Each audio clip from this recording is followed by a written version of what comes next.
Hello, everyone, and welcome now to game number 3 in this best of 3 series. Things are now getting underway here as we are looking at Alice spawning as the teal night elf at what I'll call the 11 o'clock position. Meanwhile, down over here, XioaKK spawning as the yellow orc. 1v1, all tied up at one game apiece in this best of 3. XioaKK really just flexing his muscle in game number 2 and simply dominating and taking down XioaKK, or taking down Alice. All right, let's take a look at this. Demon Hunter getting denied that peon right there. Blade Master, I must have gotten a wisp earlier. Not quite sure what happened there, as we are now looking at a little bit of damage being dealt back. Demon Hunter didn't pick up the item. Where was there an item down over here? Was the turtle missing? No. All right, I thought the turtle was gone, but no, it was in fact not gone, as the archer now losing a little bit of damage right there. Demon Hunter unable to get a mana burn off in just a second. All right, give me one moment.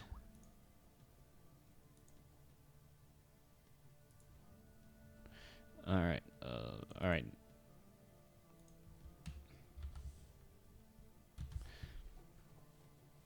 All right, I need to mute my Skype. Sorry.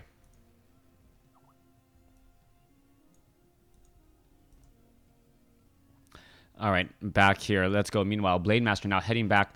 Blade Master now back off to the north here. Going to be going after the Ogre Warrior. Ogre Warrior taking taking out that Ogre Warrior will be able to drop one of those items there. And yes, he does pick up the all-important Gloves of Haste. However, the Blade Master now suffering a little bit of damage, down to 101 already, and will not be able to win walk. Blade Master just trying to get away from the Demon Hunter. I believe they do have the similar running speed. Then if the Wisp had just gotten in front of that Blade Master may have fallen, but that Wisp decided not to get in front or try to do any of the block pathing at all.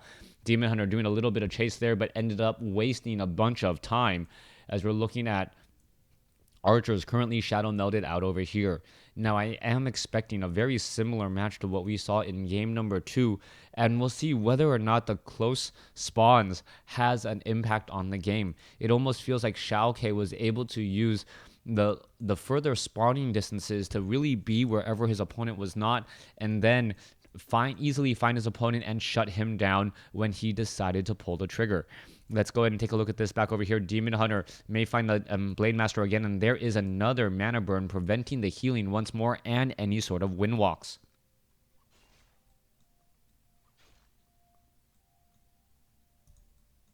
Blade Master going up against the archers now. Archers getting in a couple of easy free shots onto that Blade Master. Blade Master having a little bit of trouble here, as he's now heading back off to the north. And as I'm sure you guys can tell, my voice is already starting to go again, so I'm going to try to turn it down a notch. I do have a little bit of additional casting that I need to do later, so I'll try to slow it down and save my voice for a little bit of the longer times. All right, let's take a look at this. Archers and grunts going back at it. Archers going to have to try and retreat once more. Those grunts really going to get in the way of those archers, who are really draining a lot more of the Moonwell juice than I would have normally expected. Alice so far still not on the board with any sort of experience just quite yet, which is going to be a bit of a problem, as the Blade Master, even though he doesn't have that much experience, does have a handful of good and useful items, the Boots of Speed and the Gloves of Haste, which he was able to pick off earlier. Meanwhile, the Circlet of Nobility from the Demon Hunter, I think he bought that little circlet from that shop, perhaps to try and deny it from his opponent. All right, there's Dust of Appearance, and now the archers will most likely get taken down here. All right, Beastmaster now trying to join in on the fight, and it looks as though the Demon Hunter is going to deny that kill. Meanwhile, Quill Beast being dropped into play as well. A lot of very, very useful path blocking, preventing the Blade Master from getting any experience on those kills at all, or on those archers at all, as I believe Alice is just going to now start transitioning into Ancients of Wind and also starting that Tree of Eternity tech. Blade Master looking to engage. Grunt taking far too much damage right over here, as we're now looking to fight and fight back once again. The Demon Hunter trying to go after this perhaps low hit point Grunt, or that healing Grunt, to try and prevent any more damage recovery. Meanwhile, a Quill Beast is, I believe, still chasing after this Grunt here, but that Grunt pretty much already back up to full, going to be into the 600 range and climbing. Grunt Now running away from the Demon Hunter. Demon Hunter needs about 3 more hits. 2 more hits. Wait, no, 2 more hits now unless he gets very, very lucky on that hit. Oh, wow. Lucky hit there. Finishes off his opponent. Meanwhile, back off over here. Blade Master will be able to get to level 2 if he finishes off 1 more Ogre Warrior. Quill Beast is here trying to disrupt the experience, but it's not going to end up happening.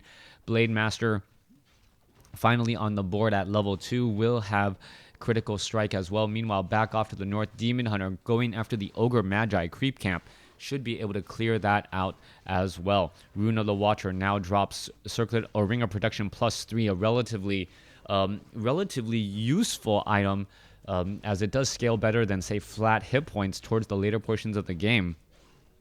But we'll see what's all still going to be happening there. Troll Trapper now going to get taken down. And then finally, this final Ogre Warrior. Nope. Yep. Final Ogre Warrior now taken down off over here. And oh, there's a Troll Trapper back over there. So far, the Blade Master hasn't really asserted his dominance in this game like he did in the previous one. Not really trying to shut down heroes, not really trying to do all too much. Meanwhile, Blade Master getting in some easy shots there. You can see that the Demon Hunter is really, really close by. And very risky move right there, going back to where the Blade Master was in order to pick up an item and also teleport, or pick up an item and also get the last kill there. That was, in fact, a very big deal, as I believe Alice is starting to slowly build a commanding presence and lead. Gargantuan Sea Turtle completely surrounded down over here. 102 critical strike, adding more damage there. Potion of Greater Healing picked up by the Tauren Chieftain will most likely be given to that Blade Master here in just a moment, as that Blade Master does seem to take a little bit more damage than any other frontline hero. All right, Tauren Chieftain. Tauren Chieftain now looking to perhaps clear out this Goblin Merchant camp. No, it's both sides are just doing creep wars. 2000 and 2015. Not quite sure why they are just so heavily creeping. Yes, creeping is important right now, but at the same time, in the same way, you really could be trying to engage against your opponent and really deal direct losses to them. We are at 46/50 compared to 37/50. Which makes me wonder, why exactly isn't XioaKK trying to engage into the 11 o'clock position? He has the superior army. He could probably perhaps force a couple of easier plays here. We are now going to see the Ogre Magi get taken down here. You can see a lot of low hit point units as the Ogre Magi from the Goblin Merchant shop seem to be joining in on the fight as well. That seems to be a little bit of a miscalculation by XioaKK, as we're going to see the Blade Master try and finish off a handful of units, perhaps get that all-important Rune of Healing. There's the Rune of Healing, pretty much healing over 1,000 hit points there across multiple units. That's exactly what he needed, as the Blade Master and Tauren Chieftain should both be at level 3, if not extremely close. Why, no, come on. All right, gonna go ahead and finish off that Troll Berserker right there. There's a Scroll of Healing there. Are you gonna pick that up? You better pick that up. Yes, he does. Meanwhile, back off over here, Goblin Tinker, level 1. Demon Hunter getting a Medallion of Courage, plus 4 strength, plus 4 agility. Gonna be able, or excuse me, intelligence. Gonna be able to get in there, mana burn like mad. I'm not quite sure why we don't see that Medallion of Courage on, say, the Beastmaster, who does need a little bit more mana than the Demon Hunter, as we're now gonna be going into an engagement there. There is a Cyclone picking up the units.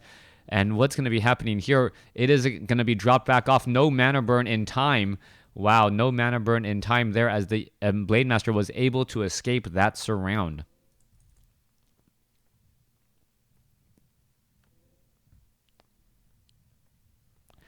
All right, let's go ahead and head back down over here. All right, Demon Hunter going up against a handful of Sea Turtle hatchlings here. Demon Hunter now getting to level 3 finally. Beastmaster, yes, does have that Medallion of Courage, as we're looking at the Blade Master looking to engage as well. Plus 13 damage already on that Blade Master. Slippers of Agility, Helm of Valor, plus Clouds of Attack, plus 6, and Endurance Aura. That's all going to really help out. Well, Endurance Aura helps out attack speed and movement speed, I believe. We should be getting a Kodo in there as well to just try and push that damage bonus up even higher. All right, Tauren Chieftain now getting ready to go.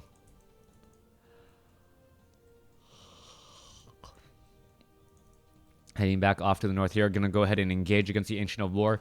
Beastmaster and the Demon Hunter both getting ensnared rather quickly. Back line well protected by that pocket factory there, as we're looking at the Raiders now looking to do a bit of a retreat. Peons now joining in on the fight. We should be looking at more Spirit Link as well, but we just don't see that at all. All right, Blade Master could continue to do a little bit more creeping, try to press to level 4 and higher. Really, the level 5 heroes of game number 2 were the defining difference between the two armies.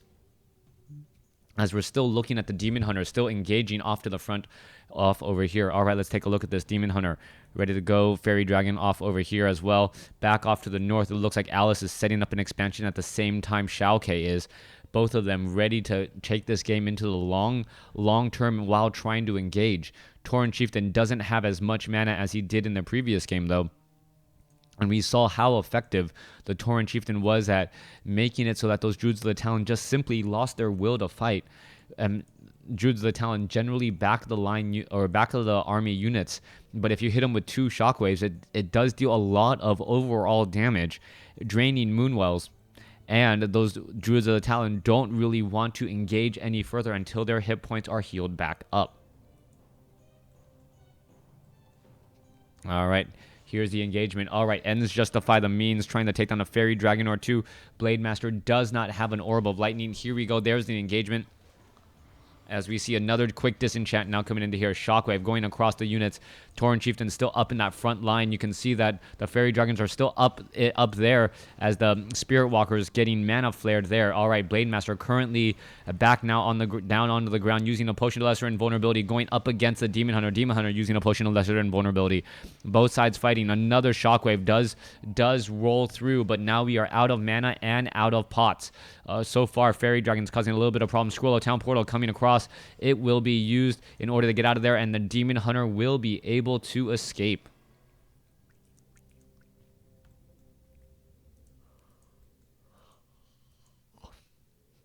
Gold being mined. Raider now going to go ahead and try and take down this Tree of Life, and it does find this Tree of Life as it's entangling this gold mine. This could be a very, very, very big deal if you can try and take this down. We're going to land units straight up on top. No. Off to the back just a little bit. You can see the Fairy Dragons are all right there. No mana flare as of yet, as the entangled gold mine is, well, nearly completed. Blade Master with Fairy Fire obviously revealed to his opponents. Not quite sure why he's still sitting off over there. Meanwhile, Raiders heading back to the other direction, getting in some easy damage onto a couple of the Moonwells now. And we just fight wherever your opponent is not. If your opponent does have buildings off over here that are key to their strategy, but no, it does not look like that's going to be it any longer. We're going to see a Scroll of Town Portal before any of the units fall. And there you go. We are once again back into a bit of a reprieve on both sides. 63 over 80 compared to 50 over 50.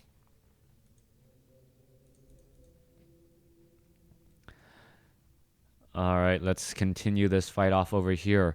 Druids of the Talon now wandering back. We should be getting into more Moonwells, higher upkeep as well. You can see that this Tree of Life only has 1 Wisp off over here. So it is getting 660 gold a minute. Meanwhile, Blade Master may try to finish off this Ogre Magi here. And meanwhile, the Demon Hunter doing a good job. Beastmaster will be able to get to level 3. Goblin Tinker is also here as well. So we are going to have a lot of high level or mid to high level heroes from the Night Elf if he's able to continue to clear out these relatively easy creep camps and also pick up those very strong items. All right, Potion of Healing, double Scrolls of Healing, and a Potion of Greater Healing. So that is extremely useful there. And that might be enough of a frontline army to go, as we are now once again Scroll of Town Portaling back home. All right, not going to be able to finish it off in time. Here's the fight. There's the Shockwave. Mana Burn not existent on the Tauren Chieftain again, as he backs off from a relatively dangerous position.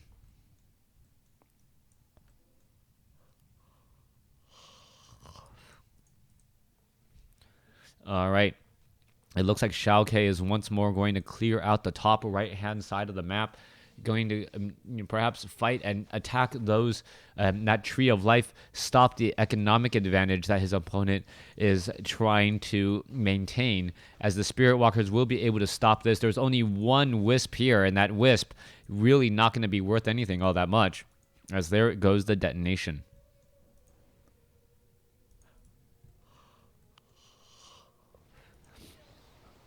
Fairy Dragon quickly taken down there. Blade Master still wandering around off over here. Are we going to see a bit of an engagement? No Orb of Lightning, which is an item that I actually like seeing on the Blade Master since he does attack so quickly and is able to proc essentially a root. That purge really slows down the movement speed of a unit when it does end up getting procced there, as the Blade Master may try and chase after this here in just a moment.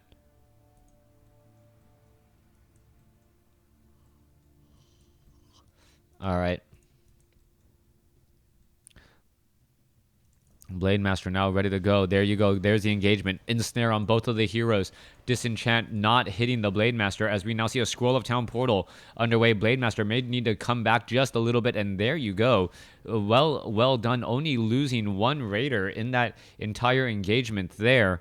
Meanwhile, the Scroll of Town, or Quill Beast, now doing a little bit of easy damage back off over here. We're now down to about 7,000 gold there. Meanwhile, about 2,000 gold at the main bases. So the bases are starting to run out of gold.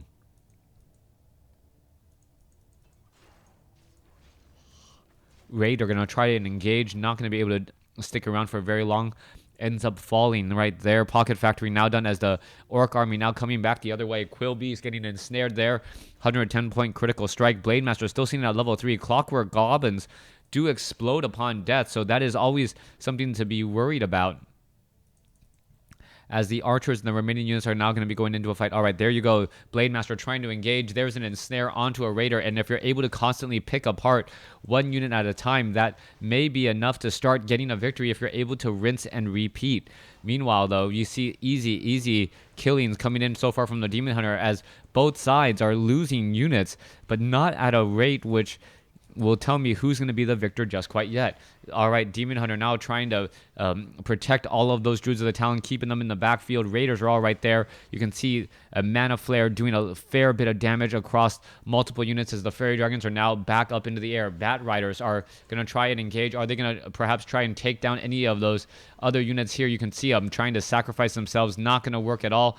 And with no real way to take down these air units, it doesn't look like the Orc really has the answer to these Fairy Dragons, but everything else he does have an answer for. Druids of the Town now trying to fight back here. Are you going to perhaps take down a Spirit Walker? No, there's multiple low hit point units. There goes one, there goes two, and oh wow, Demon Hunter able to escape at 9 hit points, perhaps even lower at one point, as he drinks a little bit more Moonwell juice. 44 over 60 compared to 68 over 80.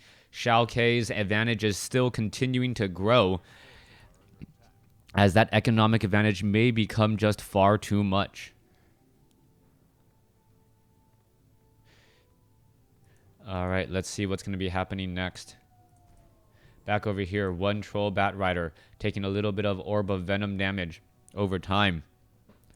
48 over 60 compared to 68 over 80. A 20 supply difference in this upcoming fight, as the Raiders and the Spirit Walkers are looking very, very strong and poised to strike once more.